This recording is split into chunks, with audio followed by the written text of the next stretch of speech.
Hi there and welcome to Tech Life, a channel where I aim to review everything from selfie sticks to laptops to IDEs for coding, video editing, software producing, thumbnails, essentially anything tech related. If you are new to the channel, please consider subscribing.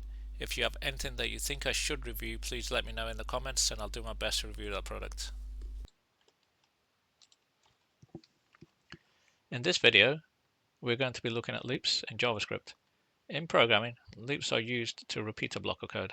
For example, if we wanted to display a message 10 times, we would typically use a loop to do that.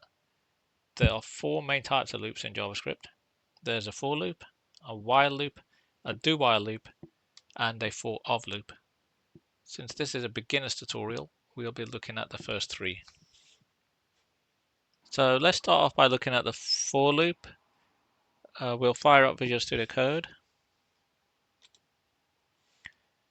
And I'll briefly explain what these two pages are for the benefit of the people who have not been following along to these tutorials.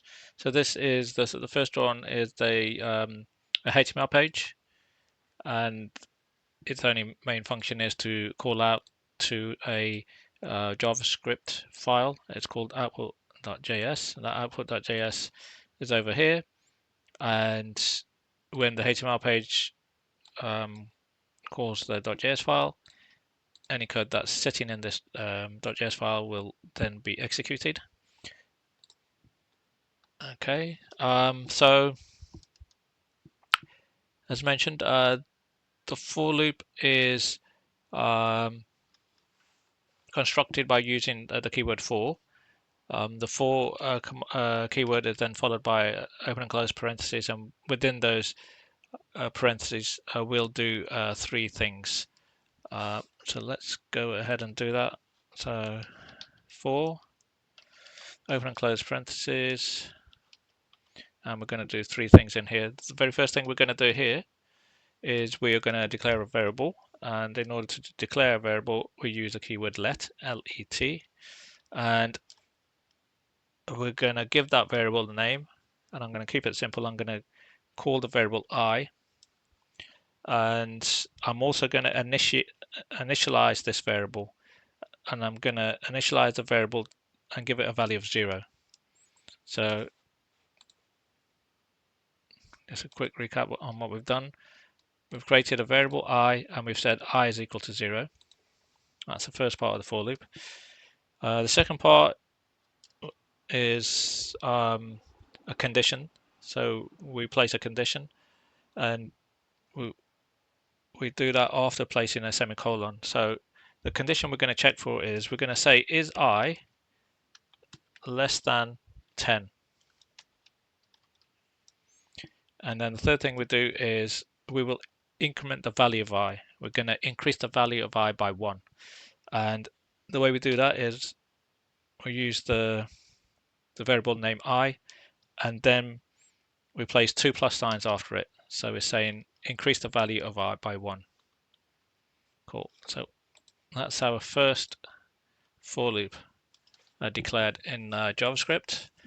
And then we will place curly braces like so. If this condition is met, as long as I is less than 10, then any code that we place within these braces will be executed. The moment this condition is not met, so when I becomes a value greater than 10, then the code here will not be executed, but any code following this brace, this closing brace, will then be executed. So in here, I am going to do something very simple.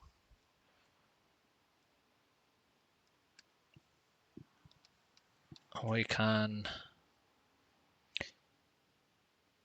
output numbers from 1 to 10. And the way I'm going to do that is I'm just going to write to the console log. So we use the keyword console, and we say log. And then I'm simply going to output the value of I. And the way we do that is just by placing the variable name there. And we close off with a semicolon. That's our first for loop. So quick recap. I is 0. Is I less than 10? Obviously 0 is less than 10. Increment the value of I by 1. Output the value of I to the console log. And then this will loop round. So the condition will be checked again. So because we've incremented I by 1, the second time round I will not be 0. The second time round I will be 1. So the condition is 1 less than 10. Yes, it is. Then go ahead and execute this code. On its third loop, because I is incremented again, then I will be 2. And again, 2 is less than 10. So this will iterate until the condition I is no longer less than 10. Okay, so let's run this code. F5.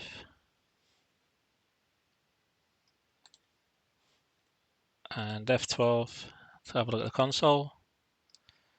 And you should be able to see numbers from 0 to 9.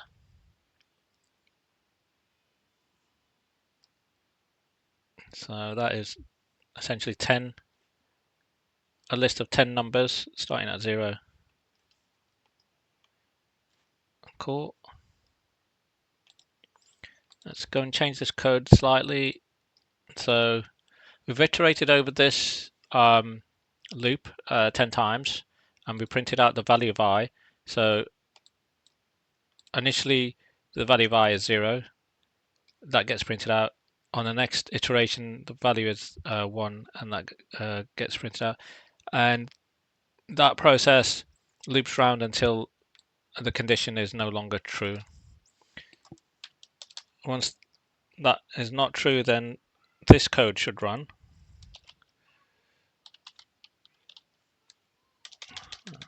So I'm just going to output something to the log again.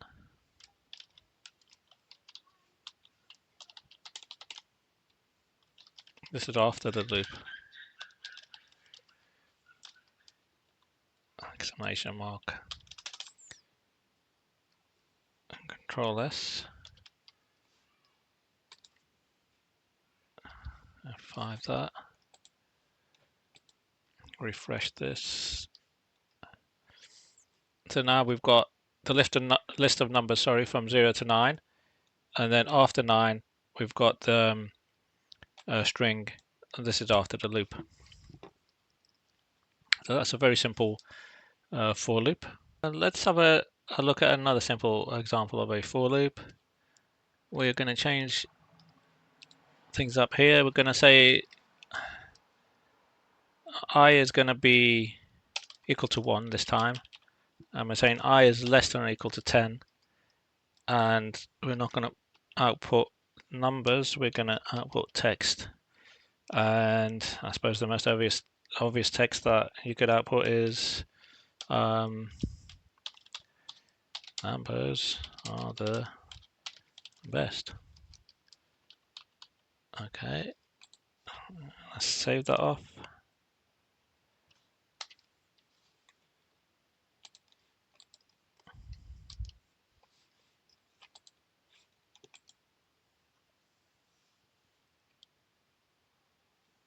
Okay, so this time, instead of displaying 10 rows of numbers are the best, it's displayed just the one row, but it's got a prefix of 10, indicating that the output is actually times 10.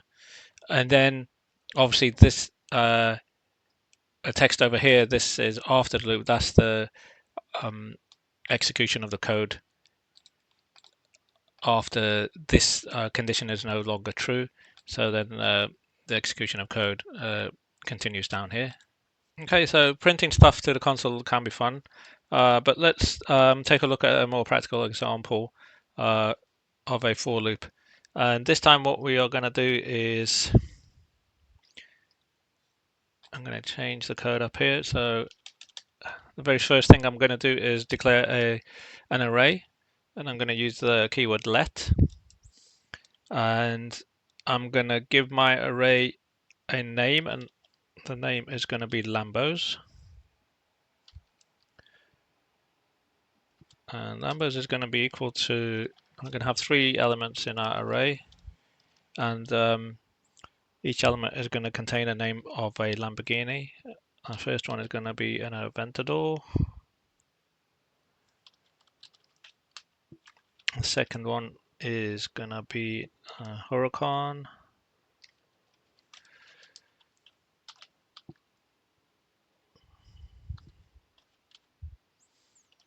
And the last one is going to be a Gallardo.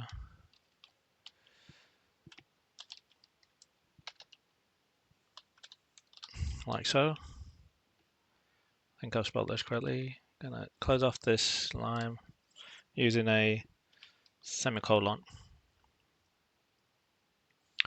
And now we're gonna still use this for loop.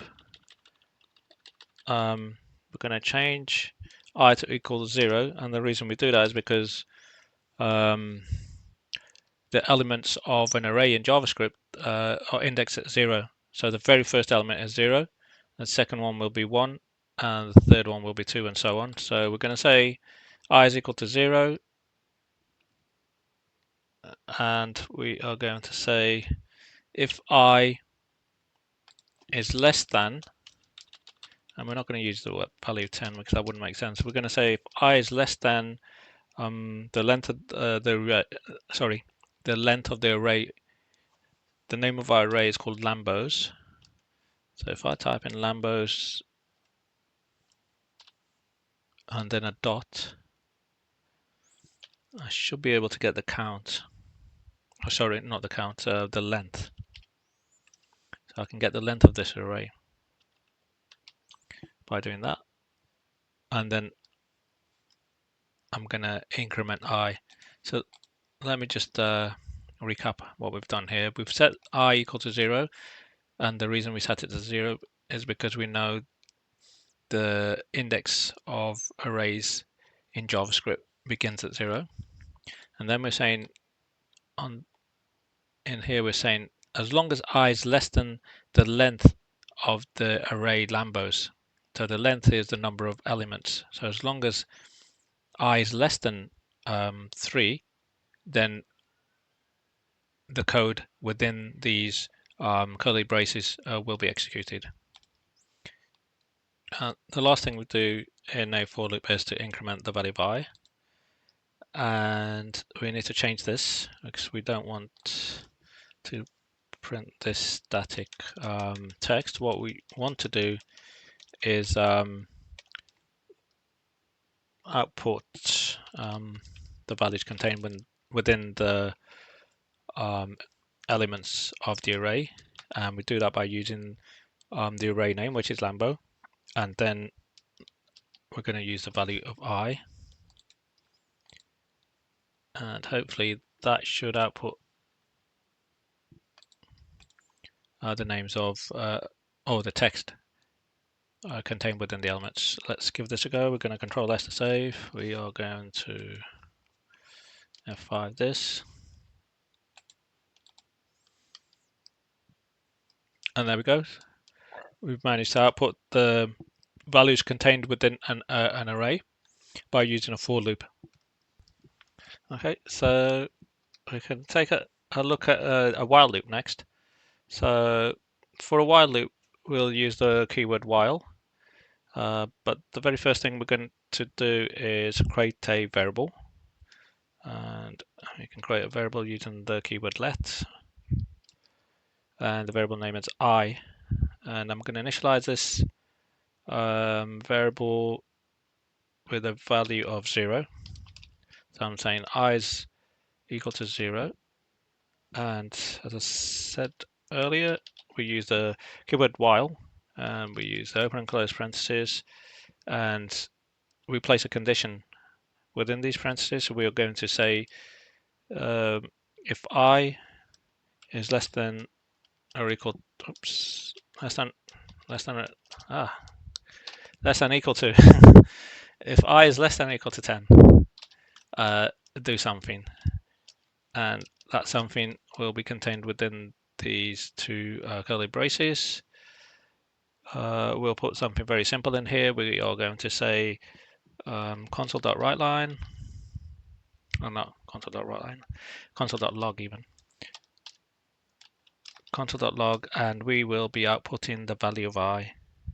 So we just simply place the variable name within those parentheses, close off this line using a semicolon, and this next line is really important.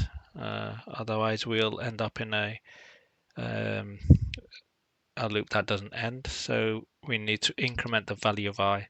We do that by using obviously the name of the variable I, and then we place two plus signs after that and a semicolon. Cool. And that is how simple a while loop is. You simply use the keyword while.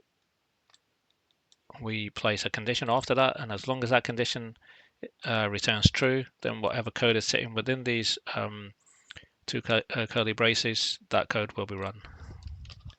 Let's see this in action. Okay, so here we go. We're printing out the value of I. The value of I starts at 0, so we see 0 down to 10.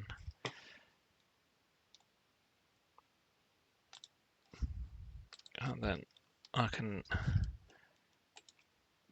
just to prove a point, after I is no longer less than or equal to 10, then code, or the execution of code, continues after this closing brace.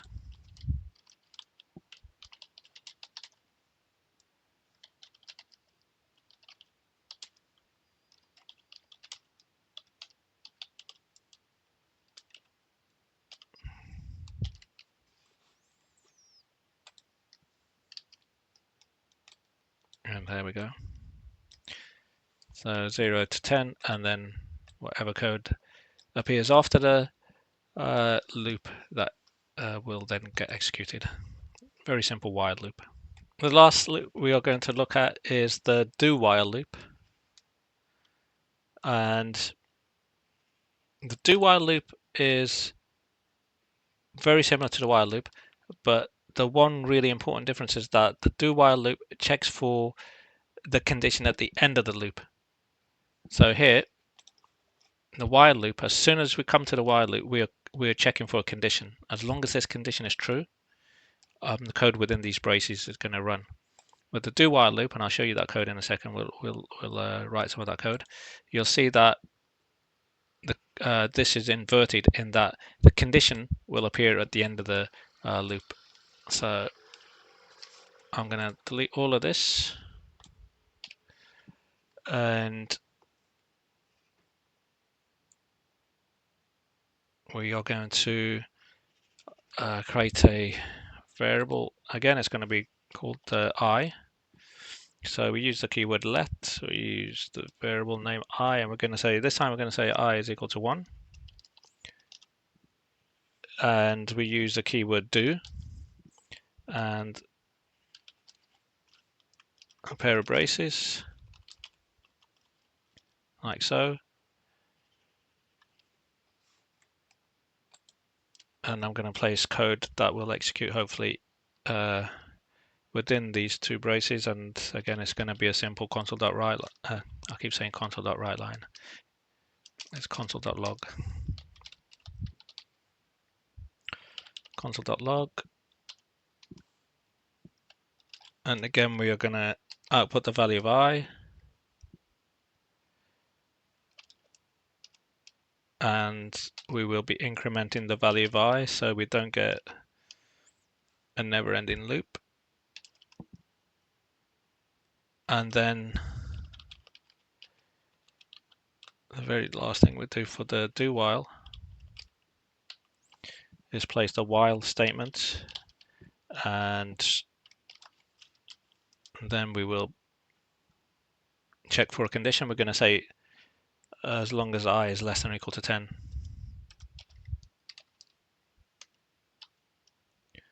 less than or equal to, my fingers are not working today. So while I is less than or equal to 10. And we have a semicolon there. Okay, let's recap on what we've done. We've declared a variable. The variable name is I. We have initialized the variable to 1.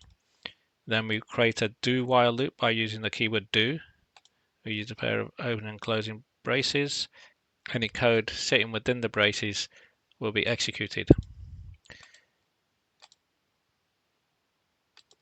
Now, very important distinction between a while loop and a do while loop is obviously the fact that we are checking for the condition at the end of the loop itself, and that results in something quite unique to the do while loop, in that a do while loop will always run once, regardless of whether this condition is met.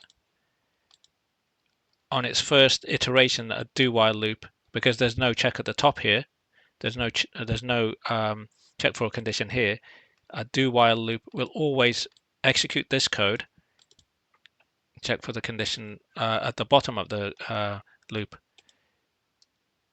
Once this condition is checked, if it returns a true, then it will iterate. If this returns a false, then the loop will not iterate and the execution of code will continue after the loop. So that's a really important distinction between a while loop and a do while loop. A while loop will not always run. As long as a while loop's condition is met, then the execution of code will take place. Whereas a do while loop will always iterate at least once. So it's a subtle difference, but it's really an important one. A while loop can run 0 many times, whereas a do while loop will run at least once or more. So let's see this in action. Control S to save this, and F5, and we can see that the value of I is printed from 1 to 10.